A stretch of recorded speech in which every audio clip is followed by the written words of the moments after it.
இவங்க வந்து ஒரு 2 காட்சிகளை வந்து சமூக வலைதளங்களில் வெளியிடுறாங்க. இதில் காட்சி ஒன்று என்னென்னா, பெருந்தலைவர் காமராஜருக்கு பசுமன் முத்துராமலிங்க தேவர் தேர்தலில் போட்டியிடுவதற்கு ஆட்டுக்குட்டி வாங்கி அதுக்கு வரி போட்டு அந்த ரசீது மூலம் காமராஜர் ஐயாவை வாக்காளராக்கினார் அப்படிங்கிற மாதிரி ஒரு காட்சி வச்சுருக்காங்க. இது வந்து ஒட்டுமொத்த நாடார் சமுதாய மக்கள் மட்டும் இல்லாமல் காங்கிரஸ் தொண்டர்கள், காமராஜர் பக்தர்கள் மத்தியில் கடும் எதிர்ப்பை வந்து தொடர்ந்து பதிவு பண்ணிட்டு வருது. இன்னொருத்தர் ஆக்ரோஷம் என்ன சொல்கிறாருன்னா, முக்குளத்தவர்களுக்கு தேவருங்கிற சமுதாய வெறி இருந்தால், பற்று இருந்தால் இந்த படத்தை எல்லாரும் பார்க்கணும். நம்ம 3 கோடி பேர் இருக்கதா சொல்கிறோம், 1 கோடி பேர் ஆச்சு படத்தை பார்க்கணும் அப்படின்னு அவர் சொல்கிறார். சம்பவம் உண்மையாக நடந்திருந்தால் அதை ஏற்றுக்கொள்ளக்கூடிய பக்குவம் எங்களுக்கு உண்டு. அப்படி எதுவும் நடக்கலன்னு சொல்றீங்க? ஆமாம், அந்த மாதிரி எதுவுமே கிடையாது. ஏன்னா அதுக்கான சூழலும் இல்லை. ஏன்னா இமானுவேல் சேகரன் ஐயாவுடைய கொலையை, அந்த கொலைக்கான காரணங்களை அப்படிங்கிற மாதிரியான கலவரங்கள் 1950 நடந்த முதுகுளத்தூர் கலவரம், இது சம்பந்தமான தவறான காட்சிகள் வந்து இந்த படத்தில் வைக்கப்பட்டு அந்த காட்சிகளும் சமூகத்தில் திட்டமிட்டு பரப்பப்படுது. பெருந்தலைவர் காமராஜரை விட முத்துராமலிங்க தேவர் ஒரு பெரிய தலைவராக காட்டணும், காமராஜரே உருவாக்கினாலும் முத்துராமலிங்க தேவர் அப்படிங்கிற அடிப்படையில் இந்த மாதிரியான தவறான கருத்துக்களை சொல்கிறாங்க. ஒரு தேவையில்லாத காட்சிகளை எதுக்கு வச்சு சர்ச்சை ஏற்படுத்துகிறாங்க அப்படின்னு பார்த்தா அந்த படத்துக்கு ஒரு விளம்பரம் கிடைக்கும். ஆனால் உண்மை இல்லாமல் தங்களுடைய அரிப்புக்கு சொந்திக்கிட்ட பத்திரிகையாளர்கள், எழுத்தாளர்கள் நிறைய பேர் எழுதின கதையை வச்சுக்கிட்டு, பொய்யான கதையை கட்டுக்கதையை வச்சுக்கிட்டு இதுதான் முத்துராமலிங்க தேவர் வரலாறு அப்படிங்கிற மாதிரி ஒரு சினிமாவில் கொண்டு வந்தால் அதை எப்படி ஏற்றுக்கொள்ள முடியும்? நாளைக்கு தேவேந்திரர்கள், தேவர்கள், நாடார்கள் எல்லாம் மாற்றி மாற்றி சண்டை போட்டுக்கிற மாதிரியான ஒரு சூழலை உருவாக்குறதுக்கு இருக்குது. இதுதான் முத்துராமலிங்க தேவர் வந்து உங்களுக்கு சொன்னாரா?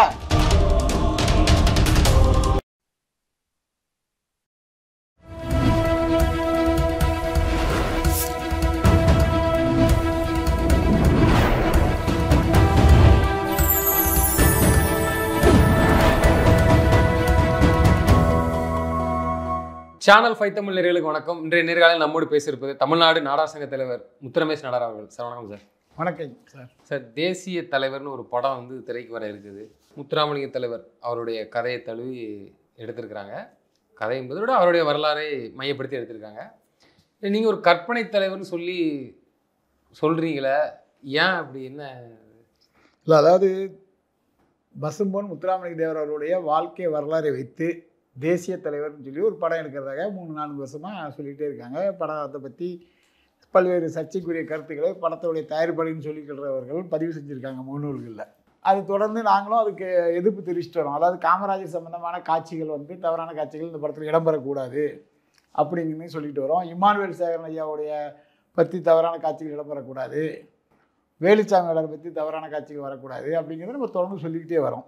அப்புறம் வந்து இந்த படம் வந்து தயாரிப்பாளர் அவர் இவர் அப்படி இப்படின்னு சொல்லி இப்போ ஒருத்தர் வந்து தயாரித்து அந்த படம் வெளியீட்டு விழா நடக்க போகுதுன்னு சொல்லி சமீபத்தில் நிகழ்வுகள்லாம் நடக்குது.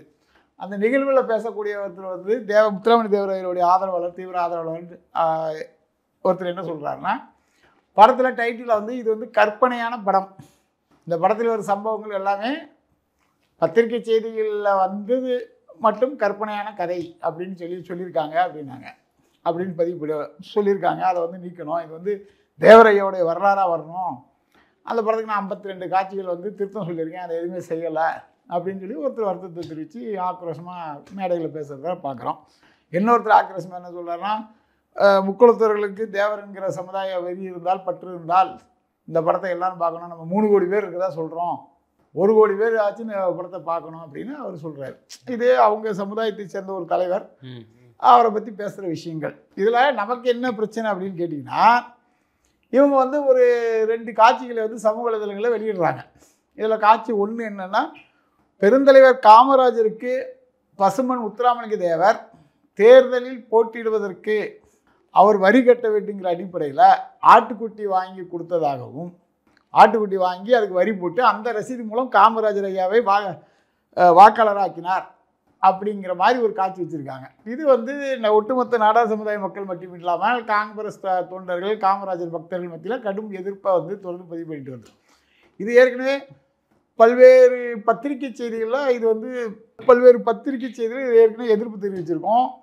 சென்சார் போர்டுக்கு வந்து நாங்கள் லெட்டர் கொடுத்துருக்கோம் 2 வருஷத்துக்கு முன்னாடி இந்த மாதிரி இந்த படத்தில் இந்த மாதிரி காட்சிகளுக்கு வரதா சொல்கிறாங்க, ஆனால் இந்த காட்சிகள் இடம்பெறக்கூடாதுன்னு சொல்லி நாங்கள் எதிர்ப்பு தெரிவித்து கடிதம் கொடுத்துருக்கோம்.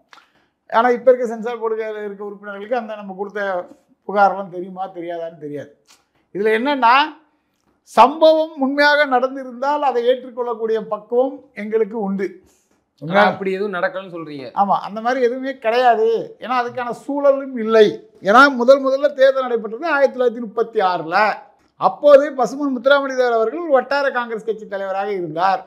பெருந்தலைவர் காமராஜர் அவர்கள் சென்னை மாகாண காங்கிரஸ் கமிட்டியினுடைய செயலாளராக இருந்தார். அப்படிங்கிறது வரலாறுல எல்லாத்துக்குமே நம்ம சொல்கிறதுக்கெல்லாம் ஆதாரங்கள் இருக்குது.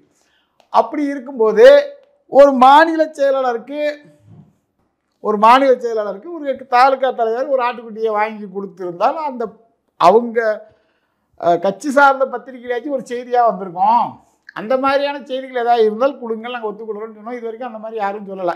கேட்டால் குமரி அண்ணன் புஸ்தகத்தில் எழுதியிருக்காரு, அவர் எழுதியிருக்காரு, இவர் எழுதியிருக்காருன்னு சொல்லுவாங்களே தவிர நாங்கள் கேட்குற முதல்நிலை ஆதாரம் அப்படிங்கிற தகவல் ஏதாவது கொடுத்துருக்காங்கன்னா கிடையாது. இவர்கள் பெருந்தலைவர் காமராஜரை விட முத்துராமலிங்க தேவர் ஒரு பெரிய தலைவராக காட்டணும், காமராஜரே உருவாக்கினாலும் முத்துராமலிங்க தேவர் அப்படிங்கிற அடிப்படையில் இந்த மாதிரியான தவறான கருத்துக்களை சொல்கிறாங்க. பொதுமக்களுக்குமே என்ன இதில் பெருசாக புரிதல் இல்லைன்னா முத்துராமலிங்க தேவர் ஐயா வந்து காமராஜரோட வயதில் பெரியவர் அப்படிங்கிற மாதிரி கட்டமைக்கப்பட்டிருக்காங்க. காமராஜர் ஐயாவோட ஒரு வயசு 5 வயசு கம்மி. யார்? முத்துராமலிங்க தேவர் ஐயாவுக்கு. காமராஜர் ஐயா வந்து 15/7/1903, முத்துராமலிங்க தேவர் ஐயா வந்து 30/10/1908, 5 வயசு சின்னவர். அப்படி இருக்கும்போது ஒரு தேவையில்லாத காட்சிகளை எதுக்கு வச்சு சர்ச்சை ஏற்படுத்துகிறாங்க அப்படின்னு பார்த்தா அந்த படத்துக்கு ஒரு விளம்பரம் கிடைக்கும், மறைமுகமான விளம்பரம் கிடைக்கும். காமராஜரை பற்றி தவறான காட்சிகளை காப்பிட்டுனா காமராஜர் சார்ந்த சமுதாயத்தை சேர்ந்தவர்கள் எதிர்ப்பு தெரிவிப்பாங்க, காமராஜருடைய தொண்டர்கள் எதிர்ப்பு தெரிவிப்பாங்க. அப்போ இந்த படத்துக்கு ஒரு விளம்பரம் இலவசமாக கிடைக்குங்கிற நோக்கத்தில் இந்த மாதிரியான காட்சிகளை வச்சிருக்காங்க. இதை நீக்கணும் அப்படிங்கிறது எங்களுடைய கோரிக்கை. இப்போ அடுத்த கட்டமாக நாங்கள் முதலமைச்சர்கிட்ட இதை தொடர்பாக புகார் கொடுக்க போகிறோம். சென்னை டிஜிபி அலுவலகத்தில் கொடுக்க போகிறோம். இதில் இது ஒரு காட்சி. இந்த காட்சி இது வந்து நடக்காத ஒரு விஷயத்தை நடந்ததாக காட்டுறதாக இருக்கிறது. அதாவது வரலாறு படி பார்த்தீங்கன்னா 1933 சாயல்குடியில் விவேகானந்தா வாசக சாலை நடத்தக்கூடிய கூட்டத்தில் சீஃப் கெஸ்டாக கலந்து கொள்கிறார் பெருந்தலைவர் காமராஜர். அந்த நிகழ்ச்சியில் பேசுவதற்காக இருக்கக்கூடிய சதானந்த பாரதி என்பவர் பேச வராத காரணத்தினால முத்துராமலிங்க தேவரை கூட்டிகிட்டு வந்து அந்த மீட்டிங்கில் பேச வைக்கிறாங்க. அவர் சிறப்பான பேச்சை பேசுகிறார், இவரை கட்சிக்கு பயன்படுத்த வேண்டும் சொல்லி காங்கிரஸ் கட்சிக்கு முத்துராமலிங்க தேவரையே கொண்டு வந்தவர் பெருந்தலைவர் காமராஜர் என்கிறது வரலாறு. இது அவங்களுடைய புஸ்தகத்தில் பல புஸ்தகங்கள் பதிவு செய்யப்பட்டிருக்கு. அப்படி இருந்தும் ஏதோ ஒரு காழ்ப்புணர்வு காரணமாக பெருந்தலைவர் காமராஜரை பற்றி தவறாக காட்ட வேண்டும் என்பதற்காக இந்த மாதிரியான காட்சிகள் வைப்பதை தமிழ்நாடு நாடார் சங்கம் மட்டுமல்ல, நாடார்கள் மட்டுமல்ல, ஒட்டுமொத்த தமிழக மக்களும் ஏற்றுக்கொள்ள மாட்டார்கள் அப்படிங்கிறத எங்களுடைய கருத்து. இதை புரிஞ்சுக்கிட்டு தயாரிப்பாளரும் இயக்குனரும் அந்த மாதிரியான காட்சிகளை எடுக்கணும். இது ஒரு காட்சி. இன்னொரு காட்சியை பார்த்தீங்கன்னா காமராஜர் ஐயாவும் வரதராஜ நாயுடு அவர்களும் முத்துராமலிங்க தேவரும் ஒரு இடத்துக்கு சந்திக்கிற மாதிரியும், அப்போ வரதராஜ நாயுடு அவர்கள் முதல்வர் பதவிக்கு வர்றதுக்கு காமராஜர் ஆசைப்படுகிறார் நீ அப்படின்னு சொல்கிறதாகவும், அதுக்கு முத்துராமலிங்க தேவர் அவர் காங்கிரஸ் கட்சி தலைவராக இருந்தால் போதும், அவர் முதலமைச்சர் பதவிக்கெல்லாம் ஆசைப்படக்கூடாது, படிக்காத ஒருவர் ஆசைப்படக்கூடாது, ஏன்னா அதெல்லாம் படித்தவங்க இருந்து நிர்வாகம் பார்க்குற இடம்னு சொன்னதாகவும் ஒரு காட்சி வைக்கிறாங்க. இந்த காட்சி வந்து அப்போ அந்த வருஷம் எப்படின்னு கேட்டிங்கன்னா 1954 முத்துராமலிங்க தேவர் எந்த கட்சியில் இருக்கார், அவர்கிட்ட போய் எதுக்கு இவங்க ஆதரவு கேட்கணும்? பெருந்தலைவர் காமராஜர் என்பவர் 1940 1954 வரைக்கும் 14 வருஷம் காங்கிரஸ் கட்சியினுடைய சென்னை மாகாண தலைவராக, சென்னை மாகாணம்னு கேட்டிங்கன்னா இன்றைக்கு ஆந்திரா ஒரிசா வரைக்கும், இந்த சைடில் கர்நாடகா கேரளாவில் பல பகுதிகள் என்று மிகப்பெரிய 375 சட்டமன்ற உறுப்பினர்கள் இருந்தக்கூடிய அப்போது இருந்தது. அதுக்கு அவர் வந்து தலைவர். 4 முதல்வர்களை உருவாக்கிய தலைவர். பிரதமர்களை உருவாக்குறது பின்னாடி. தமிழ்நாட்டுடைய முதல்வராக யார் வரணுங்க தீர்மானிக்கிற இடத்துல காமராஜர் ஐயா 14 வருஷம் இருக்கிறாரு. ராஜாஜியை முதலமைச்சர் ஆக்கிறது அவர் தான், ஓமந்தூர் ராமசாமி ரெட்டியார் ஆக்கிறது அவர் தான், குமாரசாமி ராஜாவை முதலமைச்சர் ஆக்கிறது அவர் தான். இதெல்லாம் வரலாறுல இருக்குது. நாங்கள் எந்த இடத்துலையும் தற்பெருமைக்காக நாங்கள் அவரை உருவாக்கணும் இவரை உருவாக்கணும் பேச வேண்டிய அவசியம் இல்லை. அப்படி இருக்கிற காலத்தில் 1954 போய் முத்துராமலிங்க தேவர் என்ன பொறுப்பில் இருக்காரு? ஃபார்வர்ட் பிளாக் கட்சியினுடைய மாநில தலைவராக 3 சட்டம், அவரையும் சேர்த்து 3 சட்டமன்ற உறுப்பினர்கள் இருக்காங்க. 3 சட்டமன்ற உறுப்பினர்கள் இருக்கக்கூடிய தங்களுடைய கட்சியிலிருந்து வெளியேறிய, காங்கிரஸ் கட்சியிலிருந்து வெளியேறிய, அதாவது ஃபார்வர்ட் பிளாக் 1942 ஆரம்பிக்கப்படுது. 1949 தான் முத்துராமலிங்க தேவரையா ஃபார்வர்டில் சேர்றாரு. அதுக்கு முன்னாடி காங்கிரஸில் சட்டமன்ற உறுப்பினராக காமராஜர் தலைமையை ஏற்றுக்கிட்டு காங்கிரஸ் கட்சியில் இருந்த தலைவர். அவர்கிட்ட போய் இவங்க ஆதரவு கேட்டாங்கன்னா இது வந்து அடிப்படை ஆதாரம் இல்லாத ஒரு பொய்யான கட்டுக்கதையை படமாக்கியிருக்காங்க. இப்போ லாஜிக்கலாக கேள்வி கேட்கலாம், நிறைய கேட்கலாம். இன்னைக்கு வந்து தமிழ் சமுதாயம் அனைவரும் ஒற்றுமையாக இருக்க வேண்டும், தமிழர்கள்லாம் ஒற்றுமையாக இருக்க வேண்டும், தமிழ்நாட்டில் தோன்றிய சுதந்திர போராட்ட தியாகிகளை போற்ற வேண்டும், வணங்க வேண்டும்ங்கிற அடிப்படையில் முத்துராமலிங்க தேவர் ஐயாவை நாங்கள் மதிக்கிறோம், வணங்குறோம், அது வேறு விஷயம். ஆனால் பெருந்தலைவர் காமராஜர் பற்றி தவறான பொய்யான கட்டுக்கதைகளை பேசுனது, எவனோ ஒருத்தன் புக்கில் எழுதுனதெல்லாம் படமாக கொண்டு வந்தால், அது சக்தி வாய்ந்த ஊடகமான திரைப்படத்தில் கொண்டு வந்தால், நாளைக்கு தென் தமிழகத்தில் இது ஒரு பெரிய பிரச்சனையாக எதிரொலிக்குமா, எதிரொலிக்காதா? இது எங்களுடைய கேள்வி. இது போன்ற காட்சிகளை வந்து நீக்கணும். அதாவது உண்மையாக இருந்தால் பரவாயில்ல. இப்போ முத்துராமலிங்க தேவர் காங்கிரஸில் இருக்கிறாரு, அப்போ காங்கிரஸ் கட்சியில் சேர்ந்த அவர் எதிர்ப்பு தெரிவித்தா ஒரு 5 எம்எல்ஏ குறைஞ்சிரும், 2 எம்எல்ஏ குறைஞ்சிரும்னா அவர்கிட்ட போய் ஆதரவு கேட்கறதுக்கு லாஜிக்கலாக ஒன்று. அவர்கிட்ட இருக்கக்கூடிய எம்எல்ஏ ஆதரவு இவங்களுக்கு தேவையில்லை. ஏன்னா இவங்க ஏற்கனவே ராஜாஜி முதலமைச்சர் ஆகும்போது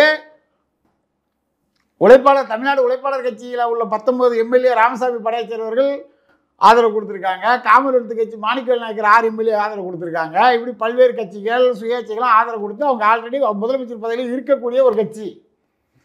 அவங்களுக்கு போய் இவங்க என்னமோ புதுசாக காமராஜர் போய் இவர்கிட்ட ஆதரவு கேட்ட மாதிரி ஒரு கட்டுக்கதையை, பொய்யான செய்திகளை பதிவு செய்திருக்கிறார்கள். இது வந்து கண்டிக்கத்தக்கது. தமிழர் ஒற்றுமையை சீரழிக்கும் வகையில் செயல்படும் இந்த படத்தினுடைய இயக்குனர் அரவிந்தராஜ், தயாரிப்பாளர் 2 பேரையுமே நியாயப்படுத்தி கைது செய்து நடவடிக்கை எடுக்கணும். இல்லை, இப்போ நீங்கள் காமராஜர் அவர்களை வந்து இல்லாத ஒரு விஷயத்தை வந்து எடுக்கிறாங்கன்னு சொல்கிறீங்க. இன்னொன்று வந்து இம்மானுவேல் சேகரன் பற்றியும் சொல்கிறேன், நீங்கள் ஸ்டார்டிங்லேயே சொல்லியிருந்தீங்க. அதில் என்ன அப்படி? ஆமாம், இம்மானுவேல் சேகரன் ஐயாவுடைய கொலையை, அந்த கொலைக்கான காரணங்களை அப்படிங்கிற மாதிரியான கலவரங்கள் 1957 நடந்த முதுகுளத்தூர் கலவரம், இது சம்பந்தமான தவறான காட்சிகள் வந்து இந்த படத்தில் வைக்கப்பட்டு அந்த காட்சிகளும் சமூகத்தில் திட்டமிட்டு பரப்பப்படுது. அதாவது இன்றைக்கு வந்து தமிழர்கள் ஒற்றுமையாக இருக்க வேண்டும் அப்படின்னா முன்பு நடந்த உண்மையான சம்பவத்தை பதிவு செய்யலாம், தப்பு கிடையாது. உண்மையான வரலாறு இதுதான் அப்படின்னு ஆதாரபூர்வமான வரலாறு இதுதான் பதிவு சென்றால் அதை யாரும் எதிர்க்க போகிறது கிடையாது. ஆனால் உண்மை இல்லாமல் தங்களுடைய அரிப்புக்கு சொரிஞ்சிக்கிட்ட பத்திரிகையாளர்கள், எழுத்தாளர்கள் நிறைய பேர் எழுதின கதையை வச்சுக்கிட்டு, பொய்யான கதையை, கட்டுக்கதையை வச்சுக்கிட்டு, இதுதான் முத்துராமலிங்க தேவர் வரலாறு அப்படிங்கிற மாதிரி ஒரு சினிமாவில் கொண்டு வந்தால் அதை எப்படி ஏற்றுக்கொள்ள முடியும்? நாளைக்கு தேவர்கள், நாடார்கள் எல்லாம் மாற்றி மாற்றி சண்டை போட்டுக்கிற மாதிரியான ஒரு சூழலை உருவாக்குறதுக்கு இருக்குது. இதுதான் முத்துராமலிங்க தேவரை வந்து உங்களுக்கு சொன்னாரா? இந்த மாதிரி எல்லாம் ஜாதி சண்டை இருக்கிற மாதிரி படங்கள் எடுக்கணும்னு சொன்னாரா? நான் என்ன சொல்கிறோம், அவர் செய்கிற தியாகங்கள், போராட்டங்கள், மக்கள் தொண்டு, சட்டசபையில் பேசுனது, நாடாளுமன்றத்தில் பேசுனது, மக்களுக்காக அவர் ஏதாவது போராட்டங்கள் தான் அந்த போராட்டத்துடைய வரலாறுகள், இதெல்லாம் பதிவு செஞ்சால் யாரும் உங்களை எதிர்ப்பு தெரிவிக்க போகிறாங்களா? உண்மையை பதிவு செய்யுங்கள், உண்மையை சொல்லுங்கள் அப்படின்னு தான் சொல்கிறோம். இப்போ நீங்கள் வந்து தொடர்ச்சியாக வந்து இது எப்படி தருதுன்னா, ஒரு இயக்குநர்களாக இருக்கட்டும், யாராக இருக்கட்டும், இப்போ மாரி செல்வராஜ் அவர்கள் எடுத்த பைசன் படத்துக்கும் நீங்கள் ஒரு எதிர்ப்பு தெரிவிக்கிறாங்க. ஒரு நாடா சமுதாயத்தை சேர்ந்தவர்களே வந்து இது அப்படி இல்லை, புனைக்கப்பட்ட கதை அப்படின்லாம் சொல்கிறாங்க. ஒரு காட்சி விஷயமா வந்து ஒரு விஷயம் மீண்டும் மீண்டும் வளரக்கூடாது அப்படின்னு சொல்லி மாரி செல்வராஜ் அவர்களே சொல்லியிருக்காங்க. தென் மாவட்டங்களில் வெட்டுக்குத்து நடந்துட்டு இருக்கு, இது வந்து பகையாக இருக்குது, நிற்கணுங்கிறதுக்கான நான் அந்த படத்தை எடுக்கிறேன், ஸோ மேலும் தொடரக்கூடாது அப்படிங்கிற மாதிரி ஒரு சில நல்ல விஷய கருத்தும் இருக்குல்ல. அப்போ அதுக்கும் நம்ம வந்து எதிர்ப்பு தெரிவிக்கிறோம். இந்த மாதிரி வந்தாலே வந்து எதிர்ப்பு தெரிவிக்கிறோம்னா இல்லை, அப்படி கிடையாது. அதாவது எதிர்ப்பு எதற்காக தெரிவிக்கிறோம்? இப்போ படம் வெளியே வர்றதுக்கு யாராவது எதிர்ப்பு தெரிவிக்கிறாங்களா? இப்போ தேசிய தலைவர் படமே வரக்கூடாதுன்னு யாராவது சொல்கிறாங்களா? படத்தில் இந்த மாதிரியான காட்சிகள், தவறான காட்சிகள், அதுவும் நீங்கள் தான் சமூக வலைதளம் போட்டிருக்கீங்க. இல்லைன்னா எங்களுக்கு அந்த காட்சி இது எப்படி புரிஞ்சுக்கிறது? அவங்க தரப்புல இருந்து இப்படி ஒரு விஷயம் நடந்துச்சுன்னு சொல்லி எடுக்கிறாங்க. நீங்கள் யார் எதுக்குறாங்களோ அவங்க வந்து வேணாம், இப்படிலாம் பண்ணுறீங்க, இது புனைக்கப்பட்ட கதைன்னு சொல்கிறீங்க. என்னதான் பண்ணுறது? அப்போ உண்மை என்னன்றது கண்டினியூம் கோர்ட்டுக்கு தான் போனப்போ. இல்லை, ஒரு கதையை எடுக்கிறாங்கன்னா டெப்த்தாக யோசிப்பாங்க. ஒரு சில சென்சிட்டிவான விஷயத்தை வந்து பிரச்சனை வந்துடும். இல்லை, யோசிக்கல. இவங்க வந்து விளம்பரத்துக்காக பண்ணுறது தானே. அதாவது மனைத்தி கணேசன் அவர்களுடைய வாழ்க்கை வரலாறு திரைப்படம் தான் பைசன் திரைப்படம் சொல்லி மாரி செல்வராஜ் அவர்கள் படம் ரிலீஸ் ஆகிறதுக்கு முன்னாடி சொல்கிறாங்க. அதுக்கப்புறம் வந்து என்ன சொல்கிறாங்க, தென் மாவட்டத்தை சேர்ந்த முக்கியமான 2 தரப்பினர்கள் உள்ள அந்த கதையும் அதில் இணைக்கப்பட்டிருக்குன்னு சொல்கிறாங்க. உண்மையாலுமே மனைத்தி கணேசன் வாழ்க்கை வரலாறு எடுத்திருந்தால் இந்த கதைகள்லாம் தேவையா? அப்போ வனத்தி கணேசன் எடுத்தால் அதை மட்டும் எடுங்க, ஏன் தேவையில்லாமல் இதெல்லாம் வருதுன்னு கேட்குறீங்க. அப்படிங்கும்போது அவர் சினிமாவுக்காக, ஒரு பரபரப்புக்காக, ஒரு விளம்பரத்திற்காக படத்தை வந்து எல்லாரும் பார்க்கறதுக்காக, ஆமா படத்தை வந்து ஒரு மார்க்கெட்டிங் செய்யணும், பேசும் பொருளாக்கணுங்கிற அடிப்படையில் இந்த விஷயத்த பண்ணியிருக்காங்க. அதே சமயத்தில் இந்த படத்தில் என்னன்னா 2 பேரையுமே நல்லவர்களாக காமிச்சிருக்காங்க. இப்போ பசுபதி பாண்டியன் கேரக்டராக இருக்கட்டும், ஐயா வெங்கடேச பண்ணையார் அவர்களுடைய கேரக்டராக இருக்கட்டும், எல்லாமே நெகட்டிவாக எதுவும் காட்டலை, பாசிட்டிவாக தான் காட்டுறாங்க. இப்போ இந்த மனைத்தி கணேசன் வாழ்க்கை வரலாறு மட்டும் எடுக்கணும் அப்படின்னு கேட்டிங்கன்னா, பசுபதி பாண்டியன் கேரக்டர் இந்த படத்துக்கு தேவையில்லாத ஒரு கேரக்டர், வெங்கடேச பண்ணையார் கேரக்டர் தேவையில்லாத கேரக்டர். ஏன்னா படத்துலேயே வெங்கடேச பண்ணையார் கேரக்டர் தான் மனைத்தி கணேசன்கிற அந்த கதாநாயகனுக்கு வந்து பல்வேறு உதவிகளை செய்து அவர் வந்து சிறந்த விளையாட்டு வீரராக இருக்காரு. அது நடந்திருக்கா உண்மையிலே? அப்படித்தானே அவங்க சொல்கிறாங்க. அவர் நடந்திருக்கா இல்லையான்றது சம்மந்தப்பட்டவங்க தான் சொல்லணும். மனைத்தி கணேசனுக்கு தான் தெரியும். பொதுவாக சொல்லப்படக்கூடிய விஷயம் என்னென்னா, மனைத்தி கணேசன் ஒரு சிறந்த விளையாட்டு வீரர், அவரோட விளையாட்டுகள் எங்கே நடந்தாலும் நம்மளுடைய வெங்கடேச பண்ணையார் அவர்கள் போய் பார்ப்பாங்க, அவர்கிட்ட அவருடைய தீவிரமான ரசிகர் அப்படிங்கிற மாதிரிலாம் சொல்லப்படுது. அவருக்கும் அவங்களுக்கும் ரொம்ப நெருக்கி தொடர்பு இருந்துச்சுன்னு சொல்லப்படுது. இப்போ இந்த இடத்துல வந்து பார்த்தீங்கன்னா, படத்தினுடைய இயக்குனர் வந்து பல்வேறு படங்கள் எடுத்திருக்காரு, நசுக்கப்பட்டோம், பிதுக்கப்பட்டோம், அந்த மாதிரியான காட்சிகள் இந்த படத்தில் எதுவும் கிடையாது. சாதிய அழுத்தம் இருக்குது, சாதிய நெருக்கடி இருக்குது, பர்சனல் பகையை வச்சு தான் இந்த இது வருது. இப்போ மனைத்தி கணேசன் வந்து ஒரு சிறந்த வீரர், அவர் இந்தியாவுக்காக விளையாடி தங்கம் வென்றிருக்காரு, அர்ஜுனா விருது வாங்குறாரு. அவருடைய வாழ்க்கை வரலாறு இவர் எடுக்கிறதுக்கு காரணம் என்ன, இவருடைய பேட்டிகள் நம்ம தெரிஞ்சுக்கிறோம். இவர் என்ன சொல்கிறாரு, என்னோட மனசில் ஒரு வலி இருந்தது, அந்த வழியை நான் பதிவு பண்ணியிருக்கேன். இப்போ நேற்று கூட முகநூல் ஒரு படம் அதை பார்த்தேன். இந்த பாண்டியராஜா கேரக்டரில் முதல்ல நடிக்கிறதுக்கு வந்து ரஜினிகாந்தை கேட்டிருந்ததாகவும், ரஜினிகாந்த் வந்து ஃபஸ்ட்டு சரின்னு சொல்லிவிட்டு அப்புறம் பின்னாடி வேண்டாம் வேறு கதை பண்ணிட்டு வாங்கன்னு சொன்னதாகவும் பதிவுகள் செய்திகள் வெளியாகிருக்கு. புரியுது அவங்களுக்கு? அவருக்குடைய நோக்கம் பசுபதி பாண்டியனுடைய கேரக்டரை ஒரு ஹீரோவாக காட்டணும், ஒரு போராளியாக காட்டணும் அப்படிங்கிறது தான். அப்போ மனைத்தி கணேசன் கேரக்டரு அவருடைய வாழ்க்கை வரலாறு இவருக்கு தெரிஞ்சிருந்ததுனால அதை ஒரு வாய்ப்பாக பயன்படுத்தி 2 கதையும் வந்து ஒரு சமநிலையில் கொண்டு போய் இந்த கதையை சொல்லியிருக்காரு. அவங்க வளர்க்குறாங்கன்னு சொல்கிறீங்க நீங்கள்? கண்டிப்பாக. இப்போ மாரி செல்வராஜ் அவங்க சாதியை வளர்க்குறதுக்காக காட்சிகள் வைத்திருக்கிறத வந்து யாரும் இல்லைன்னு மறுக்க முடியாது. அது வந்து அது அவருடைய விருப்பம். உங்களுக்கு பிடிச்சிருந்தா நீங்கள் பார்க்க வேண்டியதான், பிடிக்கலாம் விட்டுற வேண்டியதான். இப்போ அந்த படத்தில் காட்சிகள் பாருங்கள். வெங்கடேச பண்ணையாருடைய கேரக்டரு கந்தசாமின்னு வரவர் வந்து மனைத்தி கணேசனுக்கு ஆதரவாக அவருடைய கிளப்பில் விளையாட வாய்ப்பு கொடுக்குறாரு. ஒரு கட்டத்துக்கு அப்புறம் ஒரு பிரச்சனையில் அவர் மேலே ஒரு கொலை முயற்சி பண்ணும்போது கூட இருக்கவங்களாம் இவன் வேறு ஜாதிக்காரனே, அதனால் இவன் நமக்கு தப்பு பண்ணியிருப்பானேன்னா, இல்லைல்ல அவன் கண்ணனை விளையாட்டு தான் பார்க்குறேன் அப்படின்னு சொல்லி பர்சனலாக அந்த பையனை கூப்பிட்டு, இனிமேல் நீ நம்ம கிளப்பில் விளையாட வேண்டாம், உனக்கு வந்து சன் பேப்பர் மில்ல பரிந்துரை பண்ணி உன்னை அங்கே அனுப்புகிறேன்னு சொல்கிறாரு. இந்த மாதிரி இந்த பையனுடைய விளையாட்டு ஆர்வத்தை கண்டிருந்து அவருடைய சமுதாயத்தை சேர்ந்த பசுபதி பாண்டியன் ஏதாவது நல்லது செஞ்சதுக்கான காட்சிகள் இருக்கா? வரலாறுலே அது கிடையாது. இவருடைய வாழ்க்கை வரலாறு மட்டும் எடுத்தால் அதில் பசுபதி பாண்டியன் கேரக்டரை காட்ட வேண்டிய அவசியம் கிடையாது. இருந்தாலும் திரைக்கதை ஒரு சினிமா அப்படிங்கும்போது முதல்ல தெளிவாக போட்டுறாங்க என்னது, இந்த படம் வந்து முழுக்க கற்பனையாக உருவாக்கப்பட்ட படம் அப்படின்னு சொல்லிட்டாங்க. அப்புறம் நீங்கள் அதில் போய் என்னத்தை பேசுவீங்க? படமே கற்பனையாக உருவாக்கப்பட்டது. மனைத்தி கணேசனோட வாழ்க்கையில் இருந்து ஒரு சில நிகழ்வுகளை வச்சு கொண்டு போகிறாங்க. இப்போ அந்த மனைத்தி கணேசனுடைய வாத்தியார் அவர் தங்கராஜ் நடார், மெஞ்ஞானபுரத்தை சேர்ந்தவர். அவர் தான் இந்த ஹாக்கி விளையாடணும்னு நினைக்கிற இந்த பையனோட மனசில் இவன் கபடி விளையாண்டா நல்லாயிருக்கும், இவனுக்கு கபடி விளையாடக்கூடிய திறமைகள் இருக்கிறத கண்டறிஞ்சு நீ கபடி நல்லா விளையாடுவே, கபடி புலி என்று அழைக்கப்பட்ட இந்தியாவின் கேப்டனாக இருந்த ராஜரத்னம் அவரை பாரு, அவரோட விளையாட்டை பாரு, அவர் ஒரு ரோல் மாடலாக பாருன்னு சொல்லி இந்த மனைத்தி கணேசனை வந்து அவர் மனதில் வந்து கபடியை விதைத்ததே அந்த தங்கராஜ்ங்கிற வாத்தியார் தான். அவர் நாடக சமுதாயத்தை சேர்ந்தவர். இப்போ படத்தோட வெற்றிக்கு பிறகு 2வது நாள் போய் அவரை போய் நேரில் சந்தித்து அவர் காலில் விழுந்து ஆசீர்வாதம் வாங்கி அவருக்கு மான மரியாதைலாம் செலுத்தின காட்சிகள்லாம் நம்ம செய்திகளில் பார்த்தோம். அப்போது பெருந்தன்மையான விஷயம்தான். இதுக்கு அடுத்தது வெங்கடேச பண்ணையார் அவர் நாடக சமுதாயத்தை சேர்ந்தவர். அவர் இவருடைய கபடியில் இவர் பிளேயரை வளர்க்கணும்னு நினைக்கிறாரு. அதுக்கப்புறம் இவர் வளர்த்துக்கிறதுல முக்கியமான காரணம் Sun Paper Mills. Sun Paper Mills ஐயா டாக்டர் பத்மஸ்ரீ சிவந்தியாயத்தன் அவர்களால் கபடிக்கென்று ஒரு குழு வச்சு எந்த வேலையும் செய்யாமல் அவங்க வந்து எக்ஸசைஸ் பண்ணி கபடி விளையாடுறதுக்கு மட்டுமே சம்பளம் கொடுத்து இவங்களெல்லாம் வளர்த்துருக்காங்க. இதை வந்து மனைத்தி கணேசனே பல்வேறு பேட்டிகளை பதிவு செய்கிறாரு. ஆனால் இந்த படத்தில் வந்து ஒருத்தருடைய வரலாறு இப்போ இரட்டடிப்பு செய்யப்பட்டிருக்குன்னு சொல்லி தென் மாவட்டங்களும் நிறைய பேர் வருத்தப்படுறாங்க. அது என்னன்னா, அரசு வேலை தனக்கு கிடைக்கிறது கூட அரசு வேலை வேண்டாம், நான் கபடிக்காக வாழ்கிறேன்னு சொல்லி வெஞ்சானபுரம் கிறிஸ்டோபர் ராஜன்கிற கபடி பயிற்சியாளர், அதாவது இந்திய அணியினுடைய கேப்டனாக இருந்த ராஜரத்னத்துக்கும் பயிற்சியாளராக இருந்திருக்காரு, மனைத்தி கணேசன் அவர்களுக்கும் பயிற்சியாளராக இருந்திருக்காரு, இந்தியாவில் விளையாண்ட குளத்தூர் பொன்ராஜ் அவர்களுக்கும் பயிற்சியாளராக இருந்திருக்காரு. அப்படிப்பட்டவருடைய வரலாறை ஒரு நிபுணம் கூட காட்டலை, அவருக்கு ஒரு நன்றி கூட சொல்லலை அப்படிங்கிறது அந்த பகுதி மக்களுடைய குற்றச்சாட்டு. இது என்ன சொல்கிறேன்னா, இரட்டடிப்பும் இந்த படத்தில் செய்யப்பட்டிருக்கு. அதாவது சன் பேப்பர் மில்ஸில் உங்களுக்கு மெயின் கோச்சிங், உங்களுக்கு நிறைய கோச் கொடுத்து உங்களை உருவாக்கின ஒருத்தர் பயிற்சியாளர் கிறிஸ்டோபர் ராஜன். அப்போ அவரை பற்றியோ இல்லை அவர் செஞ்ச இதை பற்றியோ ஒரு காட்சிகளாக வச்சுருக்கலாம், வைக்கலை.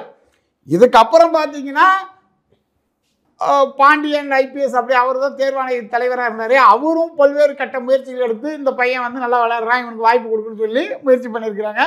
அன்றைக்கு வந்து இந்திய ஒலிம்பிக் சக்தி தலைவர் இருந்தவர் பத்மஸ்ரீ டாக்டர் சிவந்தியாயத்தன் அவர்கள், அவரும் இவருக்கு உதவி செஞ்சுருக்கிறதா நிறைய வரலாறுகள் சொல்லப்படுகிறது. அப்போ யார் சாதியை பார்த்து இந்த பையனுக்கு வாய்ப்பை புறக்கணிச்சா அப்படிங்கிற ஒரு கேள்வி வரும்ல. இப்போது இவர் வந்து தேவேந்திர குலத்தை சமுதாயத்தை சேர்ந்தவர், இவருக்கு வாய்ப்பே கொடுக்கக்கூடாதுன்னு யாராவது இதில் தடுத்தாங்களா வேறு ஜாதிக்காரங்க? அந்த மாதிரி ஏதாவது காட்சிப்படுத்திருக்காங்கல்ல? ஒரு இல்ல பசுபதி பாண்டியன் கேரக்டர் நடிச்சா அமீர்கிட்டே வந்து ஒருத்தர் கேட்கிறாரு, ஆனா அவன் எங்க யாரு தெரியுமானே, யாரா இருந்துட்டு என்னப்பா அவனோட விளையாட்டுக்கு தானப்பா கிடைச்ச அங்கீகாரம். அப்படி அது பசுபதி பாண்டியன் கிடையாது, அது வெங்கடேச பண்ணையார். நீங்க மாத்தி சொல்றீங்க சீனை. இல்ல அந்த படத்துல அப்படிதானே காட்சிப்படுத்தப்பட்டிருக்கு. படத்திலேயே வெங்கடேச பண்ணையார் தான் சொல்லுவாங்க, அண்ணா அது வேற ஆளுன்னு. இல்ல இல்ல இல்ல அந்த கோயில்ல திருமணம் நிகழ்ச்சி போது அண்ணன் தாலி எடுத்து கொடுக்கும்போது அண்ணா யாரால வந்தான் திருமணம், யாரால வந்தா என்னப்பா அவனுக்கு ஒரு வாய்ப்பு அப்படிதான் சொல்றாரு தவிர அந்த பையன் நல்லா விளையாடுற பையனே அவனுக்கு வந்து ஒரு தமிழக அணியில நம்ம ஒரு வாய்ப்பு. என்னன்னா அந்த கேரக்டர் வந்து விளையாட்டுலயும் ரெண்டு தரப்புல வந்து அருவா வைக்க முடியல. நான் நீ உனக்கு எனக்கு என்னல பகை இதுதான் தம்பி, அவர் சொல்ல முடியாது. ஸோ ரெண்டு பேரும் பர்சனல் பகை தானே காமிக்கிறாங்க. அது வந்து பர்சனல் பகை தானே. அதுலலாம் நான் தான் சொல்லல, ஒரு சினிமா வந்து பல்வேறு கற்பனைகள் கலந்து ஒரு 20-30% உண்மையில வச்சு இந்த படத்தை எடுத்திருக்காங்கன்னா, ஆனால் உண்மையான கேரக்டர்ல உள்ள சில பேரையும் இதுல புறக்கணிச்சிருக்காங்க. பசுபதி பாண்டியன் கேரக்டர் வந்து இந்த பையன் விளையாடணும், இந்த பையனுக்கு விளையாடுற திறமை இருக்கு, இவனை வந்து தமிழ்நாடு கபடி குழுவில் சேர்க்கணும், அந்த மாதிரி ஏதாவது செஞ்சுருக்காரா சமுதாய தலைவரா? அந்த மாதிரி ஏதாவது காட்சிகள் சொல்லப்பட்டிருக்கா? கிடையாது. இந்த பையனுக்கு உதவுறது முழுக்க 90% நாடார் சமுதாயத்தை சேர்ந்தவர்கள். அந்த பிடி வாத்தியார் தங்கராஜ் நாடார் அதெல்லாம் அவர் கரெக்டாக தானே காமிச்சிருக்காரு. ஆமாம், அதை தான் நானும் சொல்கிறேன், கரெக்டாக தான் காமிச்சிருக்காங்கன்னு சொல்கிறேன். படத்தை பொறுத்தளவுக்கு நம்ம படமாக பார்த்தாலும் பல்வேறு தரப்பட்டவர்கள் என்னன்னா, இது பழைய இந்த கொலை செய்கிற காட்சிகள் இதெல்லாம் வந்து இந்த மாதிரி தேவையா, இதை தவிர்த்துக்கலாம் அப்படிங்கிறது பல்வேறு உள்ளவரோட கருத்து. அது வந்து அவர் இயக்குனர் தான் முடிவு பண்ணணும். படம் நமக்கு வந்து பிடிக்கலன்னா நம்ம விமர்சனம் பண்ணுவோம், அவ்வளோதான். இயக்குனர் வந்து இந்த மாதிரி காட்சிகள் வச்சிருக்க தேவையா தேவையில்லையான்னு முடிவு பண்ணியிருக்கணும். சென்சார் படம் அலோவ் பண்ணியிருக்கு. அப்போ இதில் என்ன பண்ண முடியும்? பைசன் படத்தை பொறுத்தளவுக்கு பொதுவாக வந்து இன்றைக்கி வந்து இந்த சைடு ஒரு பெரிய லீடர் காட்டி, இந்த சைடில் ஒரு லீடர் காட்டி, ரெண்டு பேருமே நல்லவங்க தான் அப்படிங்கிற மாதிரி காட்டி அனைத்து தரப்பு மக்களையும் திருப்திப்படுத்தக்கூடிய ஒரு படமாக தானே உருவாயிருக்கு. 90% பேர் இதை வந்து ஆமாம், அதை நம்ம வரவேற்கிறோம். அதே சமயத்தில் தன்னுடைய சாய்ந்த ஒருத்தரை ஹீரோவாக காட்டணுங்கிறதுக்காக மனைத்தி கணேசன் வாழ்க்கை வரலாறுலேயே இல்லாத பசுபதி பாண்டியனை காமிச்சது நியாயமான்றதா கேள்வி. தேசிய தலைவருங்கிற படத்துக்கும் வந்து அவங்க கிட்டத்தட்ட நம்ம படம் இன்னும் ரிலீஸ் ஆனாதான் தெரிய போகுது இந்த மாதிரியான காட்சிகள் வச்சிருக்காங்க. ரிலீஸ் ஆகாட்டாலும் அந்த காட்சிகள் வந்து சமூகத்தினால அவங்களே வெளியே எல்லா இடத்துலையும் பரப்பிட்டு இருக்காங்க. சொல்லுங்க, அது போன்ற அந்த காட்சிகள் என்கிட்ட இருக்கு, நான் இப்போ உனக்கு உங்களுக்கு கொடுக்குறேன். இல்ல அதனால இப்ப நம்ம வரதுக்கு முன்னாடியே நம்ம காட்சிகள் வருதுன்னு சொல்றீங்க. நாளைக்கு காட்சிகளை வெளியிட்டு இருக்காங்கன்னே, படம் வர்றதுக்கு முன்னாடியே காட்சிகள் வெளியிடப்பட்டிருக்கிறது. அந்த படத்துக்கு விளம்பரம் தேடணுங்கிறதுக்காக சர்ச்சையான காட்சிகளை வெட்டி ஒட்டி வெளியிட்டிருக்காங்க.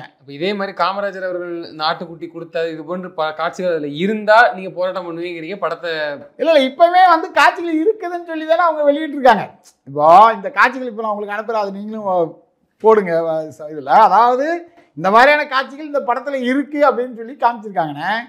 அது இருக்கும்போது இது இருக்கக்கூடாது நம்ம சொல்லி சட்டப்படியான நடவடிக்கைகள் என்னன்றதை நம்ம பார்க்க போகிறோம். நீங்கள் பார்க்குறேங்கிறது வந்து அவங்க படத்தை வெளியிட்டே ஆகணும் ஒரு கட்டத்துக்கு வரும்போது சென்சாரில் அதை மட்டும் கட் பண்ண சொல்கிறீங்களா இல்லை ஒட்டுமொத்த படத்தை இல்லை பெருந்தலைவர் காமராஜர் சம்பந்தப்பட்ட காட்சிகள் உண்மை இல்லாமல் பொய்யாக வைக்கப்பட்டிருக்கிறதுங்கிறதுக்கு சொல்றீங்க. ஆமா, அதை நீக்கணும், அவ்வளவுதான். இப்போ பைசன் படம் வந்து விளையாட்டு வீரர்களை பத்தி பேசுற ஒரு படம். அதே சமயத்துல ராஜரத்னம் ஐயாவுக்கும் நம்ம பாஸ்கரன் அவர்களுக்கும் மனைத்தி கணேசன் போன்றவர்களுக்கெல்லாம் தமிழக நாடு அரசு வந்து அன்னைக்கு 1 லட்சம் ரூபா பணம் கொடுத்து வீடெல்லாம் கொடுத்துருக்கிறதாக செய்திகள் அதுக்கப்புறம் நம்ம பார்க்குறோம். அன்றைய முதல்வர் ஜெயலலிதா அவர்கள் அது எல்லாம் செஞ்சுருக்காங்க.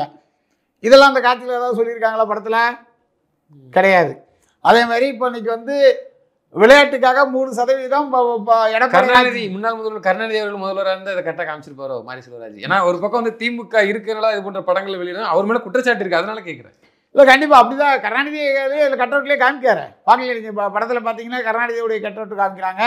அவர் வந்து அவர் மனதில் வந்து ஒரு தீராத வலி இருக்குதுன்னு சொல்கிறாரு. அதே சமயம் அந்த வலிக்கு காரணமான திமுக கூட தான் பயணிக்கிறார். மாஞ்சோலை பாதிப்பில் அவர் சொந்த அண்ணனே சுட்டு கொண்டுட்டாங்கன்னு சொல்கிறாரு. அப்போ சுட்டு கொண்ட திராவிட திருவாளர்கள் அவங்க குடும்பத்தோடு தான் இவர் நெருக்கமாக போய் இப்போ இன்றைக்கி பத்திரிகையாளர்கள் கேள்வி கேட்கும்போது கூட கபடிக்காக தமிழக அரசு ஏதாவது செய்யணும்னு கோரிக்கை வைப்பீங்கன்னா அதெல்லாம் செஞ்சுட்டு தான் இருக்குது தமிழ்நாடு அரசுன்னு சொல்கிறார். முதல்ல தமிழக அரசுக்கு ஜாலரா அடிக்கிற வேலையை அவர் ஒரு சைடில் பார்த்துட்டு இருக்காரு. அது அவருடைய தனிப்பட்ட பிரச்சனை. நம்மளுடைய பார்வை என்பது விளையாட்டுத்துறைக்கு இன்றைக்கி 3% இடஒதுக்கீடு கொடுத்தது எடப்பாடியார் ஆட்சியாக காலத்தில். அதை வந்து ஒரு 5% கொடுங்க, இல்லை ஒரு 10% கொடுங்கன்னு சொல்லி ஆட்சியாளர்கிட்ட நெருக்கமாக இருக்கக்கூடியவர்கள் கேட்டால் நல்லா இருக்கும், மாரி செல்வராஜ் போன்ற பிரபலங்கள் கேட்டால் நல்லா இருக்கும் அப்படிங்கிறது நம்முடைய கருத்து. பைசன் திரைப்படத்தை பொறுத்தளவுக்கு திரைப்படமாக பார்க்கும்போது அது யாரையும் மனதையும் வேதனைப்படுத்தாத அளவுக்கு அந்த படத்தை வந்து அவருடைய கற்பனை காட்சிகள் மூலம் கொண்டு வந்திருக்காரு. அதை நம்ம வந்து தமிழர்களவர்கள் அந்த படத்தை நம்ம வரவேற்கிறோம். அதே சமயத்தில் எதிர்ப்புங்கிறது வந்து ஒருத்தரை மட்டும் நீங்கள் ஒரு பெரிய ஹீரோவாக காட்டுறீங்கல்ல, அது வந்து தவறு தானே, உண்மைய சம்பவத்தை நீங்கள் சொல்ல வேண்டியதானேன்னு சொல்லி கேட்காங்க. இது வந்து முழுக்க கற்பனை படங்கிறத ஃபஸ்ட்டே போட்டுட்டாங்களே. கற்பனை படத்தில் போய் நம்ம என்ன பேசுறது? நிச்சயமாக சார், நீங்கள் சொன்ன மாதிரி அந்த காட்சிகளை நீக்கணும்னு சொல்கிறீங்க. அதுக்கு என்ன நடவடிக்கை எடுப்பாங்கன்னு பொறுத்துன்னு தான் பார்க்கணும். தொடர்ந்து தங்களுக்கு கருத்துக்களை பண்ணதுக்கு நன்றி. நன்றி சார்.